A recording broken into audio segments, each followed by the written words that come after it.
Hi friends, welcome to Amrit talks. ఈరోజు video మాత్రం చివరి వరకు చూడండి. ఖచ్చితంగా ఈ సమాచారం మీకు ఎక్కడ దొరకదు. ఈరోజు మన అంశం Andhra Pradesh rights in land and pattadar passbook act 1971. Andhra Pradesh భూమి హక్కుల చట్టం ఏదైతే ఉందో ఈ చట్టం ద్వారా భూమి మీద ఉన్నటువంటి రైతులకి పాస్బుక్లు ఇస్తూ, అదేవిధంగా పేర్లలో 1Bలో అదేవిధంగా అడంగల్స్ రోడ్లో కూడా పేర్లు మ్యుటేషన్ చేస్తూ వివిధ కార్యకలాపాలన్నీ కూడా ఒక విధంగా చెప్పాలంటే తహసీల్దార్ వారి కార్యాలయాలన్నీ కూడా ఈ చట్టం ప్రకారమే నిర్వహిస్తూ ఉంటారు. మేజర్గా ఈ చట్టం ప్రకారం ప్రొసీజర్ జరుగుతూ ఉంటుంది. ఈరోజు మీకు తెలియజేసేది ఏంటంటే, ఎవరైనా ఒక వ్యవసాయ పొలం అది వారసత్వంగా కానీ, కోర్టు ఉత్తర్వుల మేరకు కానీ, అదేవిధంగా బాగా పంపకాల్లో కానీ, లేదా ఇప్పటి నుంచో చేసుకుంటున్నట్లు కానీ, అదేవిధంగా గతంలో రైతువారి పట్టాలు ఉన్నాయని కానీ, ఈ విధంగా ఏ విధంగా సంక్రమించినా కానీ, ఈ సంక్రమించినటువంటి వ్యక్తులు ఎవరైతే ఉన్నారో వాళ్ళు సంబంధిత మండల రెవెన్యూ అధికారి వారికి పట్టాదార్ పాస్బుక్ యాక్ట్లో చెప్పిన విధంగా సెక్షన్ 4 ప్రకారం వీళ్ళకి ఏ విధంగా సంక్రమించిందో తెలియపరచాలి. అదేవిధంగా ఈ మండల రెవెన్యూ అధికారి వారు పట్టాదార్ పాస్బుక్ యాక్ట్ ప్రకారం ఈ యొక్క ప్రొసీజర్ని స్టార్ట్ చేస్తారు. ఈ యొక్క చట్టంలో మేజర్గా మీరు తెలుసుకోవాల్సిన అంశం ఏంటంటే, ఒక ఉదాహరణకు ఒక మండలంలో ఒక పుల్లయ్య అనే ఆయనకి 5 ఎకరాల పొలం ఉంటుంది.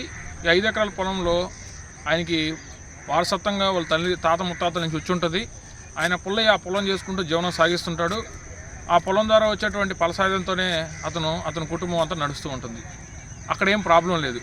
ఇప్పుడు మేజర్ ప్రాబ్లం ఎక్కడ వస్తుందంటే, ఈ పుల్లయ్య అనే ఆయన పొలాన్ని దారిని పోయే దానయ్య ఆక్రమించాలనే ఉద్దేశంతో కొంతమంది దురుద్దేశంతో వ్యవహరించేటువంటి రెవెన్యూ అధికారులతో కుమ్మక్కయ్యి, ఈ దారిని పోయే దానయ్య ఆయన పొలాన్ని కన్నేసి ఈ పొలం నాదే అని చెప్పి ఒక దరఖాస్తు పెడతాడు. ఈ దరఖాస్తు పెట్టినప్పుడు 6వ చట్టం ప్రకారం ఫామ్ 6లో దరఖాస్తు పెట్టాలి. నాకు ఫలానా దగ్గర ఈ విధంగా పొలం ఉంది, ఈ పొలానికి సంబంధించి నాకు పాస్బుక్లు కావాలా, ఈ పొలానికి సంబంధించి నాకు విస్తీర్ణాలు తగ్గింది, ఈ పొలానికి సంబంధించి నాకు మ్యుటేషన్ చేసి నా పేరు నాకు అనుభవదారుడిగా కాలంలో ఎక్కించండి అని చెప్పి దరఖాస్తు పెట్టుకున్నప్పుడు, అప్పుడు తహసీల్దార్ గారు ఈ యొక్క దరఖాస్తు అందిన తర్వాత ఈ దరఖాస్తు బేస్ చేసుకొని ఫారం 8లో సంబంధిత వ్యక్తులందరూ కూడా నోటీస్ ఇవ్వాలి. ఇది చట్టం ప్రకారం ఉన్న ప్రొసీజరు. మేజర్గా రైతులు ఎదుర్కొనే సమస్య ఏంటంటే, ఈ పుల్లయ్య పొలాన్ని ఈ దారిని పోయే దానయ్య కొంతమంది రెవెన్యూ అధికారులతో కుమ్మక్కయ్యి అకస్మాత్తుగా ఓవర్ నైట్ ఈయన పేరు రెవెన్యూ రికార్డ్స్లో వచ్చేస్తుంది. ఈ విషయం పుల్లయ్యకు కూడా తెలియదు. ఈ విషయం ఎప్పుడు తెలుస్తుంది అంటే, భూమి మీదకి వచ్చి ఇది నా భూమి అని చెప్పి అతను నాపడం, అతను ఇబ్బంది పెట్టడం చేసినప్పుడు పుల్లయ్య ఒక్కసారిగా కుప్పకూలిపోతాడు. వారసత్వంగా వచ్చింది, డాక్యుమెంట్ ఉంది, అన్నీ ఉన్నాయి, నా పేరు లేకుండా ఈయన పేరు ఎందుకు ఇచ్చారని. ఇప్పుడు చాలా వరకు ఎదుర్కొనేటువంటి రెవెన్యూ సమస్యల్లో కూడా మేజర్ సమస్య ఈ సమస్యలో మీ పొలాన్ని మీరు ఎలా దక్కించుకోవాలా, తప్పు చేసిన అధికారులు ఎవరైతే ఉన్నారో వాళ్ళకి ఏ విధమైనటువంటి శిక్ష పడాలా, శిక్ష పడడానికి మనం ఏం చేయాలనేది ఈ వీడియో యొక్క ముఖ్య ఉద్దేశం. మీరు ఎవరైతే ఈ దారిని పోయే దానయ్య, మేజర్గా దారిని పోయే దానయ్యలే పొలాన్ని ఆక్రమించాలని చూస్తుంటారు. వీళ్ళ మీద నిఘా పెట్టాలా, వీళ్ళకి సహకరించినటువంటి రెవెన్యూ ఉద్యోగుల మీద కూడా civil services classification conduct and appeals 1964 ప్రకారం వాళ్ళందరి మీద కూడా చర్యలు తీసుకోవాలా. ఆ చర్యలు తీసుకోవడం కూడా నేను తెలియజేస్తాను. ఇప్పుడు ఆయన పొలానికి సంబంధించినటువంటి 5 ఎకరాల పొలంలో డాక్యుమెంట్ ఉంది, భూమి మీద ఆయనే ఉన్నాడు. గతంలో అడంగల్లో మాన్యువల్ అడంగల్లో ఈయన పేరే ఉంది, ఆన్లైన్లో వచ్చిన అడంగల్లో కూడా ఈయన పేరే ఉంది. కానీ ఎవరో చేసినటువంటి ఒక రెవెన్యూ ఉద్యోగులు చేసినటువంటి సహకారంతో ఈయన పేరు వచ్చింది. దాన్ని తొలగించుకోవడం ఎలా, అదేవిధంగా ఈ చర్య చేసినటువంటి అధికారులు ఎవరైతే ఉన్నారో ఈ దురుద్దేశంతో చట్ట వ్యతిరేక కార్యకలాపాలు ఎవరైతే పాల్పడ్డారో వాళ్ళ మీద చర్యలు తీసుకోవడం కోసమే, అవగాహన కోసం వీడియో.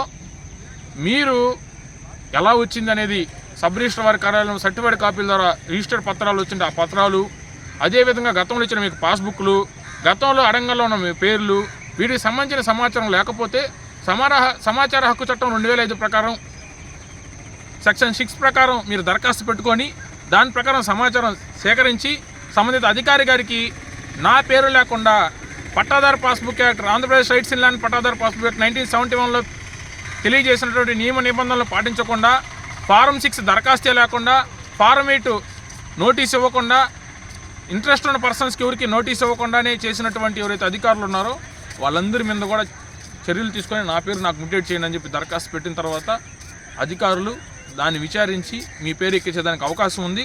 అదేవిధంగా ఎవరైతే తప్పు చేసిన అధికారులు ఉన్నారో ఈ దారిని పోయే దాని పొలం ఎవరైతే ఆన్లైన్లోకి వెబ్లాండ్లోకి ఎక్కించారో వాళ్ళని సమాచార హక్కు చట్టం ప్రకారం అదే సర్వే నెంబర్కి వచ్చినటువంటి దరఖాస్తుల రిజిస్టర్ ఏదైతే ఉందో 61 రిజిస్టర్ అంటారు, 6A రిజిస్టర్ అంటారు. ఆ రిజిస్టర్ని ఫస్ట్ సమాచార హక్కు చట్టం కింద తీసుకోండి.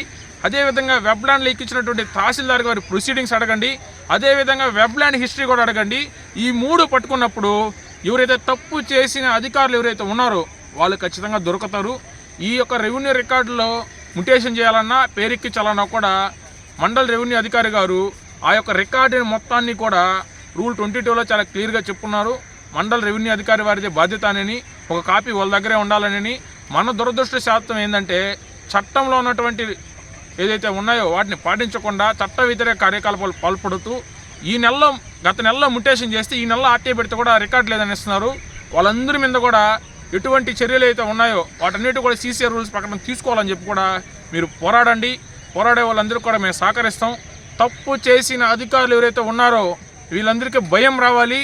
భయం లేకే మమ్మల్ని ఏమీ చేయలేరు, మాకెవరికో రాజకీయ నాయకులు అండలు ఉన్నాయనుకుంటున్నారు. ఖచ్చితంగా సీసీ రూల్స్ ప్రకారం మీరు ఫిర్యాదు చేస్తే దాని మీద విచారణ చేస్తారు. విచారణ చేసిన తర్వాత వాళ్ళు తప్పిదాలు కానీ తెలియనట్లయితే వాళ్ళ మీద ఉన్నటువంటి చర్యలు కూడా ప్రభుత్వం సిఫారసు చేస్తుంది.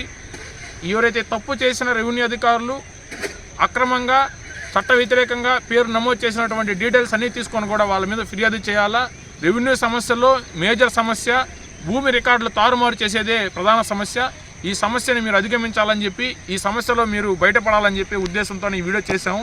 ఖచ్చితంగా మీకు ఏదైనా సమస్య ఉన్నా, మీకు ఎవరైనా దురుద్దేశంతో ఉన్నటువంటి అధికారులు ఎవరైనా కానీ మీకు కానీ నమోదు చేసినట్లయితే కామెంట్ రూపంలో తెలియజేయండి. ప్రతి కామెంట్కి రిప్లై ఇస్తాం. తప్పు చేసిన అధికారులకు శిక్ష పడేంత వరకు పోరాడే వాళ్ళందరూ కూడా మా వంతుగా ఎల్లవేళలా సహాయ సహకారాలు అందిస్తామని తెలియజేస్తున్నాం.